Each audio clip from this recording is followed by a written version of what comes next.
Hi, everyone. Today we have a very special guest, funny guy. His name is Steve Dupin, otherwise known as Stevie D. He's right there. So let me get this right. We got comedian, we've got author, we've got cancer survivor, we've got husband, we've got father, and some would say, most importantly, a Trans Am owner. Am I missing That's right. anything? Yeah, you should start with the Trans Am. That's the lead. That's the lead. That's my identity. That's my whole identity. That So and the hair flip. right. And we'll get to the hair flip for sure coming up. So real quick, why, how long have you been so fascinated with the Trans Am and why? I've been fascinated since I was 8 years old, however old I was when my parents were divorced, and the movies my mom wouldn't let me see when my dad came into town. Oh, you want to see Jaws, Saturday Night Fever, Smokey and the Bandit, whatever it was. He was taking me to see it. And ever since that scene where the Trans Am rolls off the back of the 18-wheeler, boom, I was like, oh, that's my jam. That's my jam. So even though I grew up in Kentucky, I left when I was 18, living in California. I was always like the Hollywood hillbilly with the Trans Am, T-tops off, 8-track rocking. Either you get it or you don't. You're my people or you're not my people. That's right. Well, tell me like, so you call yourself the Hollywood hillbilly. Um, so how did you say, a lot of people have a dream to maybe go to Hollywood, whether you're from Kentucky or Florida, wherever you're from. A lot of people say, man, I'd love to go ahead and go to Hollywood and do my thing. But most people don't take that chance. What was it that made No, you say, I'm going for it? And I mean, how was the journey? that leap of faith. Well, growing up in Kentucky, like my mom worked in a factory for 45 years. Everybody around me worked in factories. You get a job in a factory, you work your way up. And I always watched television and I was fascinated. Like I didn't discover the Dick Van Dyke Show until my senior year in high school, and I had my own apartment, which is not a good idea, but situation, the circumstances called for me to live on my own, and I would stay up late at night and watch reruns, and I'd see the Dick Van Dyke Show, and it would show how television was made behind the scenes. There's comedy writers. There's When I was a kid listening to the radio, I thought the bands were at the radio station. I'm like, how do I get to the radio? I just wanted Saturday mornings religiously. I would watch, American Bandstand, Dick Clark. I'm like, he's just talking about music. He's getting paid. And then MTV came out, and I was like, oh, I want to be a VJ. That's all I wanted to do is talk about music and be funny, cause trouble and do hair flips. That's it. That's it. That was my jam. So when I was 18, 2 weeks after high school, I was supposed to go to Western Kentucky University, and I ended up passed by Bowling Green, kept on going until I hit the beach in Panama City Beach. And that's where I stayed for 4 years, became a DJ. And then from there, went straight to LA, never been to California, no plan B. I said, now I'm gonna tell jokes at night. I want to be a VJ. And some of that happened, I just manifested it. And you just got to believe in yourself, and it doesn't have to be like, oh, I'm going to be famous. It can be like, I'm doing what I love to do. That's huge. And but to be able to do that, it takes a certain, I don't know, there's a fortitude, when people are looking for work, they're usually a lot of people focus on the money first. That's not something I've ever believed in, really. You have to make money, and of course we understand people have to do what they have to do. Yeah. But it takes a certain person to say, I'm gonna try. And maybe was it because of your age when you first went out there? Was it like, hey, why not? I just say ignorance is bliss. I don't weigh the what ifs. And I grew up very poor, but I was just telling someone today, someone said, oh, someone asked a question online, did you have air conditioning? I'm like, air conditioning? Man, we weren't rich. We didn't have no damn air conditioning. We didn't have a car. We were on food stamps. I had a single mom. I said, but we were happy. I raised hell. I went out and got my BMX bike and jumped trash cans in the street. We were having, we had it going on. We didn't know we were. So it doesn't take a lot, even to this day. I don't need a lot. I don't need a lot to make me have material things, I've got a beautiful family. I'm grateful. I got a Trans Am. I can tell jokes. Sometimes I get paid. So, life is good. It's all good. Right. That's great. That's a great attitude. Tell me about where you met your wife and how she's been throughout your entire comedy career. My journey. Well, yeah. So fortunately, we're yin and yang. So I know show. I don't know biz. I didn't know the business. I knew the show. I knew how to go on stage and act like a crazy person. And she wasn't attracted to comedy. She actually were opposites attract. She actually, when I met my wife 26 years ago at the Comedy Store on the Sunset Strip, she worked at an art gallery in Beverly Hills on Rodeo Drive. And the only piece of original art I had was an Elvis. This is no joke. I still have it. It's on loan right now, but still I still own it. But I bought it at the Melrose Flea Market for $25, and it's a terrible folk art picture of Elvis looking at a cross in the sky, and there's a tear coming out of his eye. And I'm like, that's a masterpiece. So I bought it for $25. So when we met, I go, I've got this piece. I want you to, can you just give me like a ballpark? Will you just take a look at it and give me a ballpark what you think it's, and I can see her just shaking her head like, oh my God, what? she said, what did you pay for it? Whatever it was too much. I said, 25, but I wouldn't take $1 million. Well, Right. the frame may be worth $25, but Yeah. That's crazy. yeah. So So yeah. she's not attracted. She didn't like comedy. I had a mutual friend that brought her, but she's a good person, good heart, California girl. And actually, she was the one when California went off the rails. I never planned on leaving. I was still like, ignorance is bliss. Rome is burning. I'm still doing hair flips. And she's like, we got to get out of here. It's not good for the kids. So I get it. We moved 4 years ago here to Hendersonville outside of Nashville, and to give the kids a better quality of life. And, but yeah, she was the one that said, one of us got to have some sense in this relationship. That's funny. And so how is the California girl adapting to Hendersonville, Tennessee? Surprisingly, very well, because like I said, I grew up in this neck of the woods, and I knew there'd be things she would love, and some things like she may not, like so much, but she's awesome. She's a powerhouse. Her sister moved here right before we did, so she had a little bit of family that helped, and my family's just right up the road, so not too close for comfort. They don't just walk in the door. I change the locks every week, but but no, she loves it. She loves that there's no traffic, very low crime. Our daughter can do something we'd never let her do in California: walk the dog, go out around the block.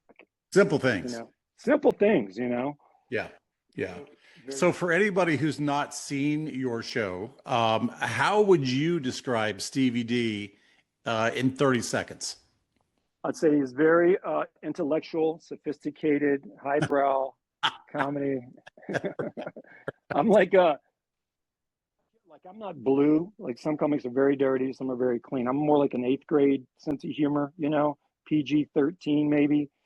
A lot of white trash, a lot of musical references. Like I said, I'm a frustrated VJ. That part of my dream didn't come true. I did a little bit, got to do some red carpets and some stuff with E and other networks, but I like to do music references, make fun of Creed a lot, just stuff like that. Okay. So the first time I saw you, when you did the Scott Stapp Creed thing, Mm-hmm. my wife and I still to Are this they mad at day, me? we're driving, no, we're driving down the road and the song come on.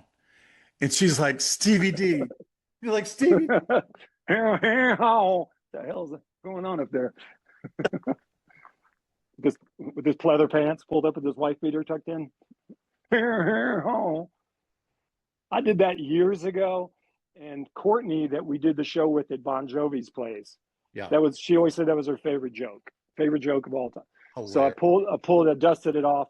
I did a special called the Rock Stars of Comedy, and I got a bunch of my buddies that were like, had swagger. It used to be like comics were like nerdy or couldn't get it, whatever.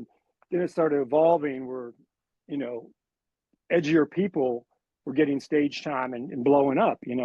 So I took Sam Tripoli, a good buddy of mine, took Brad Ernst of Cobra Kai and all of those, Whitney Cummings, Steve Byrne, Brian Callen, So we worked a lot together in Laugh Factory and Comedy Store and all these places in LA.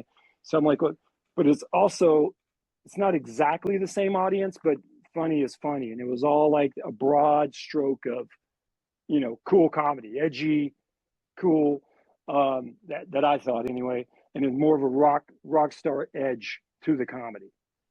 So Yeah. we did that. And so from that, I did the Creed thing and that. And usually if you do a big special or something and you do one of your signature bits, you basically have to retire it. I mean, it's not that you want to, but so many people have seen it.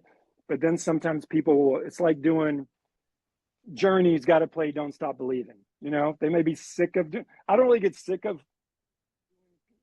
Creed or one of those because I try to put another little twist on it all the time, Sure. you know? Yeah. But yeah, I broke that one out for Courtney. That was great. That was great. And you, relatively recently too, you've worked with some rock stars, with some country music artists. One person comes to mind, Chet Roberts. Chet Roberts. We were there that night. Actually, a couple times we've seen you guys. Once at Zany's and the other one at John Bon Jovi's. And who was the other one? Ray Lynn Nelson. I think she was one Willie of them. Willie Nelson's granddaughter. So how do these rocks, do they tap into you guys and do they say, hey man, give me some pointers, or what's the correlation between you and the rock stars? I think comedians are frustrated rocks. They want to be rock stars. Yeah. And then so many rock stars think they're funny, or they're, you know, look at David Lee Roth and all these guys that are funny as hell, but it's a different gear to do stand up as it is to be a rock star.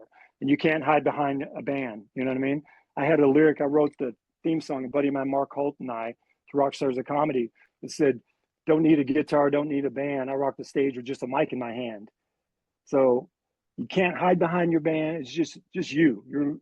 So it better work, or you better, you know, do something to fill that air. Yeah. You know, so I think it's brilliant and more and more comedy and music are fusing. You know, there's more of a fusion thing. Courtney's doing it. Courtney Cronin and all those guys. Craig Gass. I did Rock Stars of Comedy years ago. And I had to fight, like the Laugh Factory had every Thursday night there. And I had to fight to get a DJ just to try to go, no, music and comedy now are coming together, and people have shorter attention spans now. So you want to keep that energy. I've always been like a high energy, hit the ground running kind of guy. So I always hated that lull at a comedy club, and they call a comic to the stage. Oh, he's coming out of the green room. He's walking up. Do. I like to have that music bed behind, you know. Yeah. To keep that energy up. Yeah. When a joke doesn't work, and this is what I wondered, you know, when I watched Chet or Ray Lynn or any of the rock stars who want to go up there and try their hand at comedy, I found myself being nervous for them in case something failed. Yeah. When you, first two questions. One, do you watch them and are you crossing your fingers that they don't bomb? And two, how do you handle that? Like when something bombs, I'm not saying you've ever had a joke that bombed. Let me just get that out there right now. Thank you for clearing that up, because I was like, yeah, no, for sure. In the event that it could ever happen in the future, how do you handle it? Well, if that were to happen, no, when that happens, you've got to address it. You can't, okay, let me move on. You got to go, well, that killed at 2:00 in the morning when I woke up, and oh, this is gonna crush. Or you're driving to the club and you think of something, and usually if you see a comic do a solid 10 minutes, a pro comic, every joke is polished, boom, boom, boom, set up, you know, punch, boom, boom. They've done that joke, you know, 50 times to polish it, to shorten the words. Let me try this, you know, or a callback. Let me try this punchline.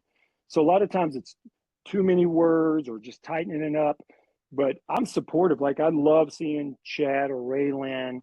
Like I think Chet's hilarious, you know, and it's all just a matter of learning how to craft a joke. So if something doesn't work, you can try it a couple, like I won't give up. I'll go, I trust my instincts. And I think, God damn it, I think that's funny. And or sometimes I'll say that wasn't for you, that was for me. Right. You want to keep me happier. So I'll try it a couple of times, and if it doesn't work, kind of phase it out or kind of tweak it into something else. But they don't always work. And also, it could be a crowd that doesn't want to hear political humor or whatever. Yeah. I particularly don't like during COVID in LA when all the comedy clubs were shut down. I did a podcast called "Come On Get Happy Hour," and it was a little takeoff, of course, of my Keith Partridge haircut, but still, I would tell all of my guests, don't talk about COVID or politics. It's a happy hour. Just Yeah. be silly, musicians, comics, whatever. Like, not everybody wants to turn on the news if you want to, Exactly. wallow in that. Sure. What where I mean when you're driving your Trans Am, when you were picking your kids up at school, when you go to the grocery, where do you look for inspiration to find funny? Well, I'm observational, so if anything stands out that like, oh, that's weird, that's quirky or whatever, then you're like, oh, make a mental note of that. Or now with your phone, you can literally just, say something in your phone. One of my friends last night posted something. She was doing a show, and another comic was in the audience, like probably jacking their stuff. And she asked her afterwards, like, hey, why are you writing stuff down? Oh, you were talking about stuff that reminded me of something funny that I would. So literally, and I said, what was her name? Carla Mancia? Because Carlos Mancia was notorious for stealing. You can go Really online and see him and Joe Rogan funny. battling about that.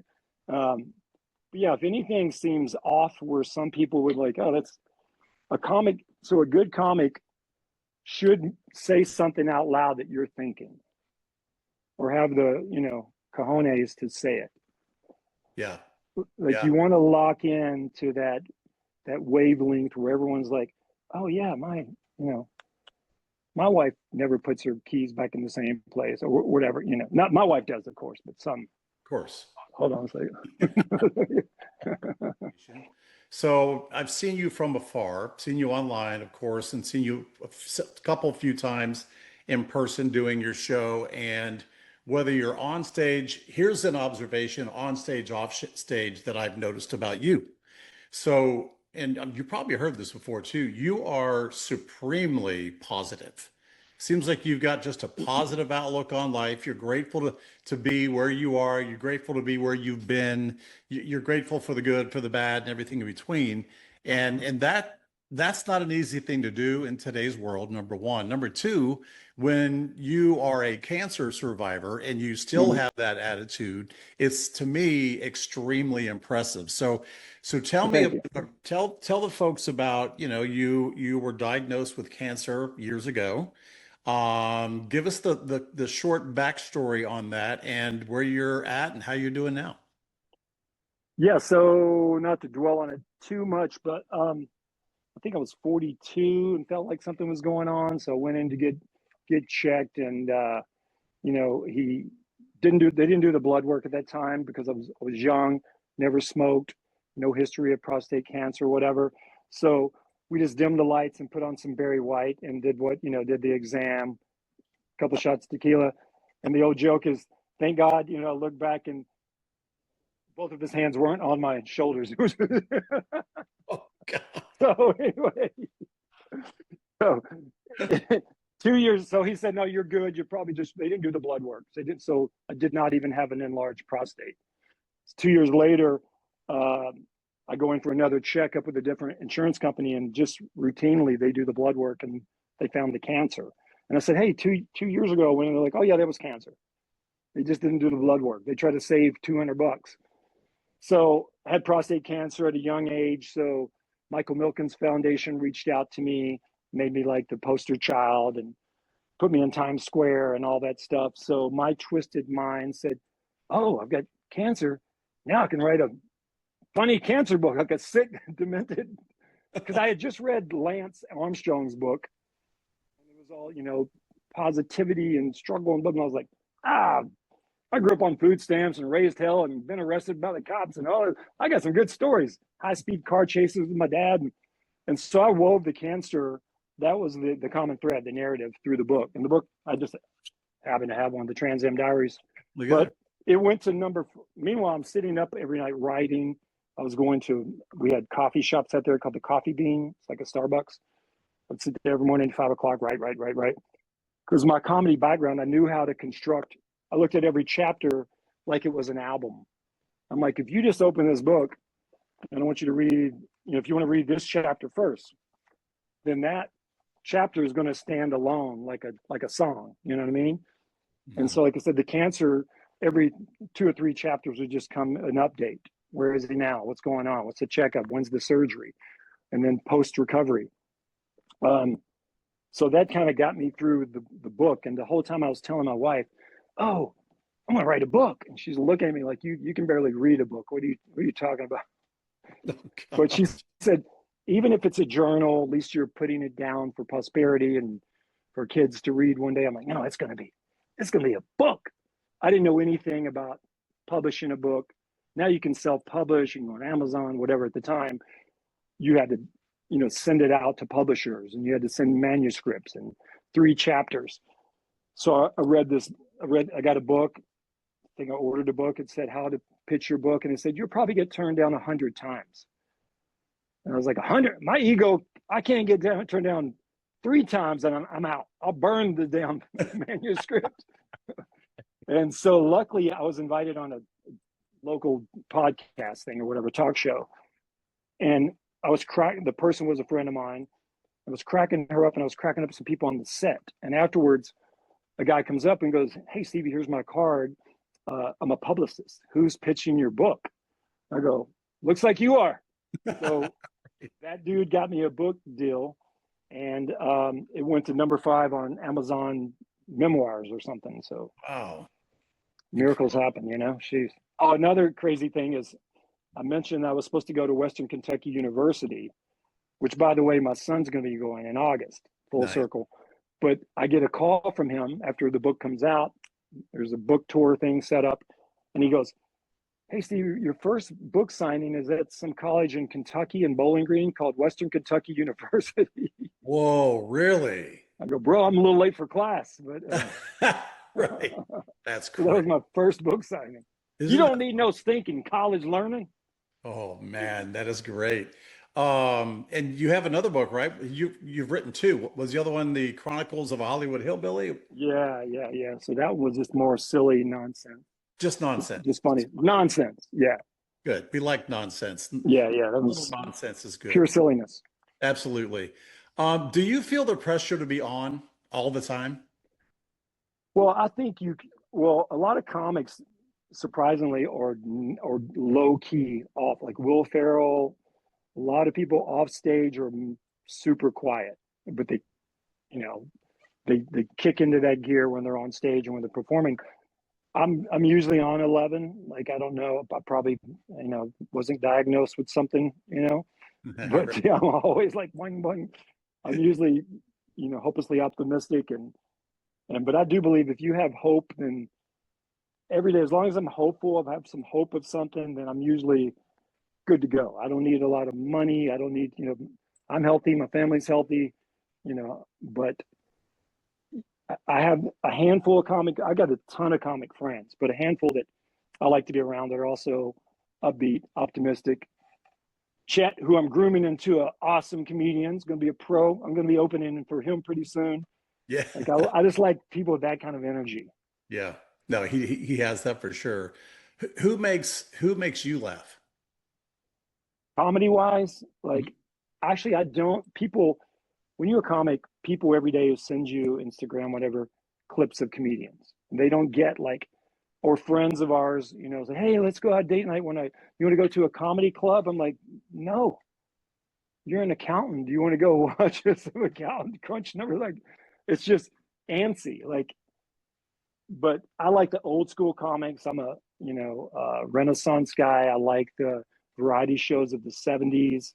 Like, my books over there is all Dean Martin, Richard Pryor, of course, Elvis, of course, everything Elvis, Jackie Gleason. So I missed that era of television and late night TV where they're going to make fun of whoever the president is.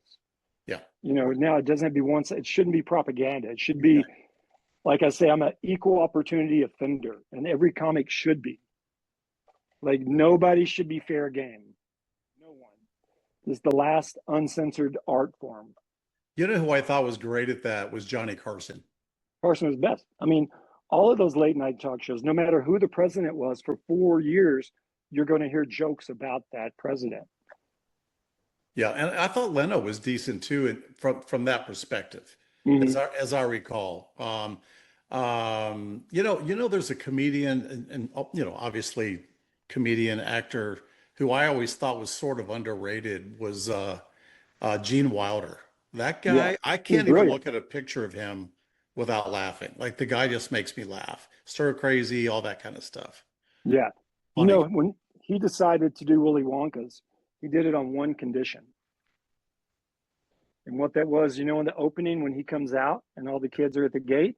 Yep. And he's walking and he trips and he rolls and they go, oh, and he gets up and he's messing. He goes, I want right off the bat, I want the audience not to be sure if I'm messing with them. Serious. I want them to know my character right out of the gate. So that was his idea. He said, I want it to be like, is this guy a smart ass? Is he messing with them or is he really genuinely going to do something good to give this away? So yeah, he was brilliant. Yeah, he was great. All right, gonna do some rapid fire questions for you. Let's go. Pineapple on pizza? No. Biscuits or cornbread? Biscuits all day. If they're my mama's biscuits. All right. Favorite gas station snack? Anything Little Debbie. Little Debbie is the jam. Most overrated food? I don't know. Pizza. Everyone says you can't get a bad pizza. You can get a bad pizza. You can get a boring as hell pizza. That is true. Fishing or golf?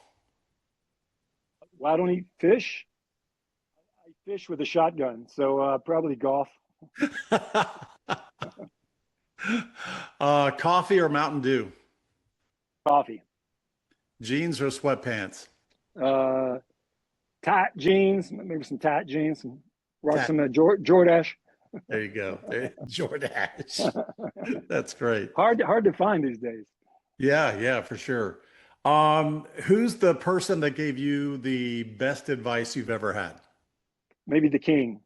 And it wasn't me personally, but he said, without a song, the world would never end. Without a song, the world would never bend. So I'll keep singing that song. Nice. So you always got to have a song in your heart. True. Very true. Mine is shot to the heart. No, mine is home. I'm going to make that my ringtone. Yeah. So Let me do it for you. I'll do a recording for you. Please do. Lastly here, we do a documentary series. There's season 1 is out there on Amazon Prime. It's on Tubi and maybe another place, Spark TV or something. But I always like to talk to people like yourself who have achieved their dreams, have exceeded maybe what you would have thought or maybe others would think. People who just keep going and have your attitude and do well and overcome obstacles. So let me ask you, what is unbreakable to you? What does it take to be unbreakable to you? Like I said, hope and faith. Like as long as as long as the big guy's got your back upstairs, if you believe, if you have faith, you have your family, and you have hope. If you lose hope, then that's when it gets dark. But if every day you wake up and go, eyes are open, I can walk, cancer free, sun shining, kids are healthy, as long as you have hope and faith in your life, I think it's all good. You can pivot. You may think this is your dream, but you may get close to it or somewhere in your life, you may pivot and go, you know what? This is my dream. Happiness is my dream. The dream is the journey, not the destination. And that's one to grow on, kids. That's it, but it's all true. It's very true. All right. What do you have coming up for people? If anybody wants to find out where you're going, where do they go, and give us what's coming up for you? Well, we're going to be announcing a date. My buddy Wayne D, that from iHeartRadio, that hosted the last show, He wants to have a big birthday show beginning of August. We're looking at Zanies. We don't have a date locked in. Chet would definitely be on that show. I'm sure Wayne's going to pull in. He's given me a couple of big country star names. One's just a big global music star that wants to jump on. So once we have everything locked in, you'll be the first to know. When your ringtone says, then you know Stevie D's got some good news, and pick it up. I like it. I like it. All right, Stevie D, man, you've been very informative, funny as always, and we appreciate you very much, man. All the best to you. Thank you, brother. Appreciate it.